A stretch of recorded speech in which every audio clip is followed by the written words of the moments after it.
ಹರಿ ಓಂ ಗುರುಭ್ಯೋ ನಮಃ. ಆತ್ಮೀಯರಿಗೆ ನಮಸ್ಕಾರ. ಆತ್ಮೀಯರೇ, ನಾವು ಇವಾಗ ಗುರುಗ್ರಹ ಬದಲಾವಣೆ ನೋಡಿ. ಗುರುಗ್ರಹ ಬದಲಾವಣೆ ಅಂದ ತಕ್ಷಣವೇ ಪ್ರತಿಯೊಬ್ಬರಿಗೂ ಕೂಡ ವಿಶೇಷವಾದಂತಹ ಏನೋ ಒಂದು ಚೇಂಜಸ್ ಕಾಣಿಸುತ್ತೆ. ಏನೋ ಒಂದು ಬದಲಾಗುತ್ತಪ್ಪ, ಗುರು ಬದಲಾಗ್ತಾ ಇದ್ದೇನೆ ಅಂತಂದ್ರೆ ಜೀವನನೇ ಬದಲಾಗತ್ತೆ ಅನ್ನುವಂತಹ ಉತ್ಸಾಹ ಪ್ರತಿಯೊಬ್ಬರಲ್ಲೂ ಕೂಡ ಬರುವಂತಹದ್ದು ಸಹಜವಾಗಿ ನಾವು ನೋಡ್ತಾ ಇರ್ತೀವಿ. ಈಗ ಮಿಥುನ ರಾಶಿಯಿಂದ ಕಟಕ ರಾಶಿಗೆ ಗುರು ಬದಲಾಗ್ತಾ ಇರ್ತಕ್ಕಂತಹದ್ದು ಜೂನ್ 1ರಿಂದ ಅಕ್ಟೋಬರ್ 31ರವರೆಗೂ ಈ 5 ತಿಂಗಳ ಕಾಲ ಗುರು ಕಟಕ ರಾಶಿಯಲ್ಲಿ ಸಂಚಾರ ಮಾಡ್ತಾ ಇರ್ತಾನೆ. 3 ನಕ್ಷತ್ರಗಳಲ್ಲಿ 9 ಪಾದಗಳಲ್ಲಿ ಸಂಚಾರ ಮಾಡುವಂತಹ ಸ್ಥಿತಿ ಇಲ್ಲಿ ನಾವು ನೋಡಬಹುದಾಗಿರುತ್ತೆ.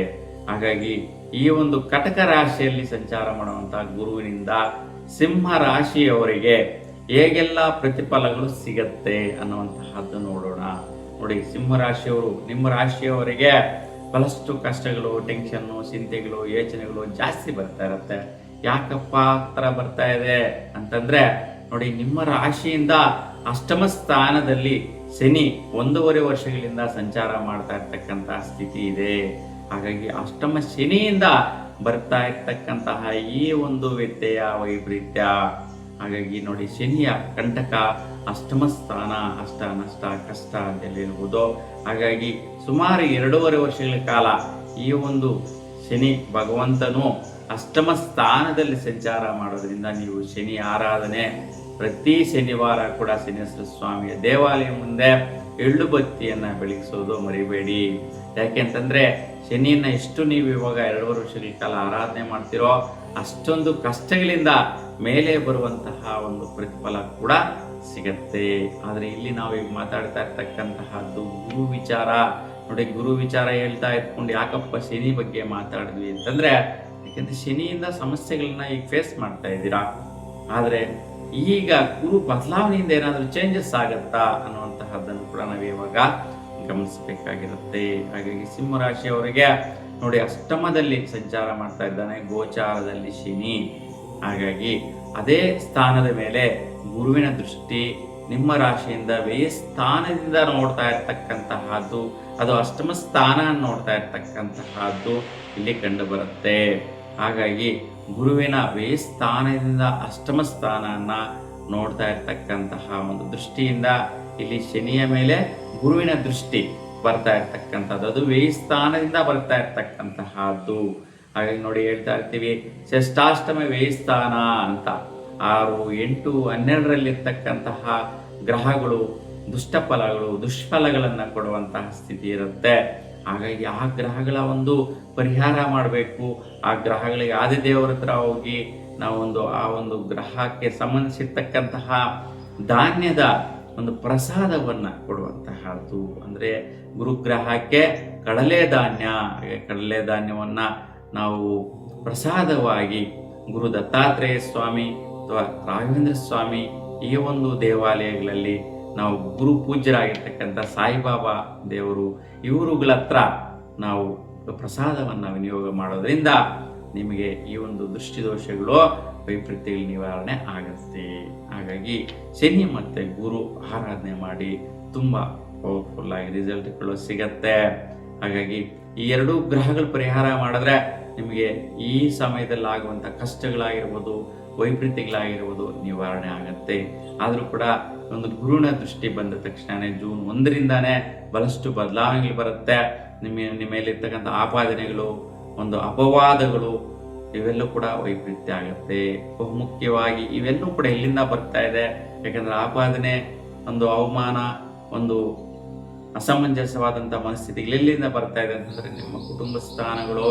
ಅಂದ್ರೆ ಕುಟುಂಬ ಸ್ಥಾನಗಳು ಅಂತಂದ್ರೆ ದಾಯಾದಿ ಸಂಬಂಧಿಗಳಾಗಿರ್ತಾರೆ.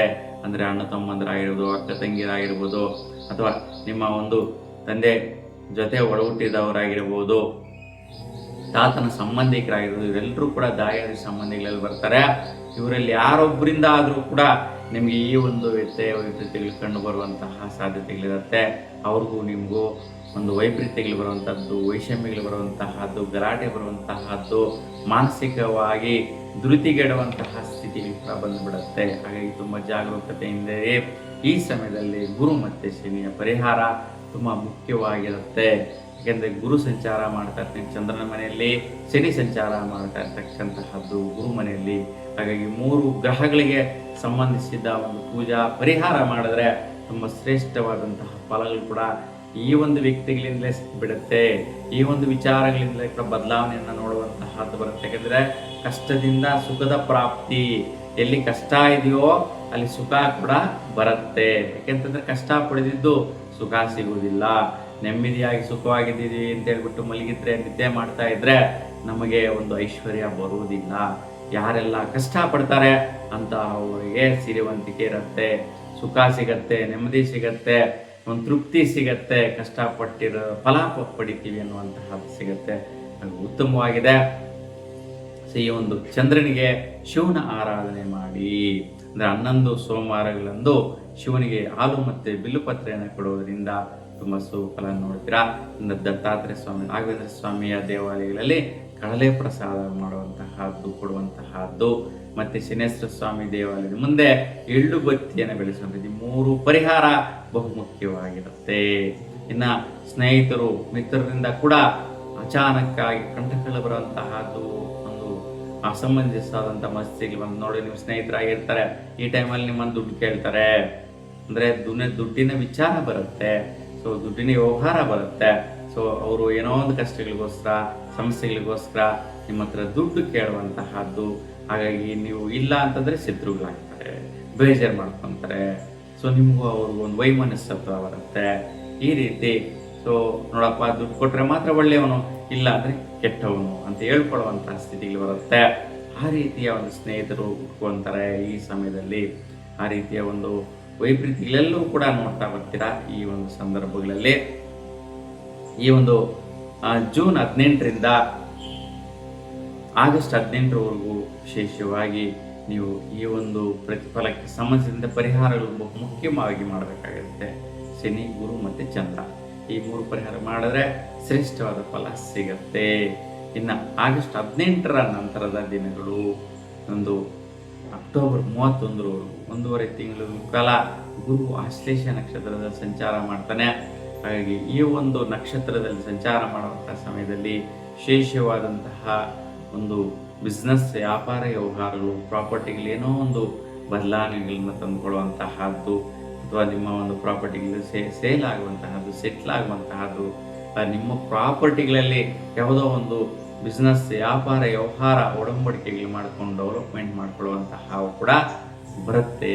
ಕೆಲವು ಕೂಡ ಈ ವಿಚಾರದ ಸ್ವಲ್ಪ ಖರ್ಚು ಮಾಡಿ, ಇನ್ವೆಸ್ಟ್ಮೆಂಟ್ ಮಾಡಿ, ನೀವು ರೆಂಟೆಡ್ ಇನ್ಕಮ್ಗೋಸ್ಕರ ಅಥವಾ ಒಂದು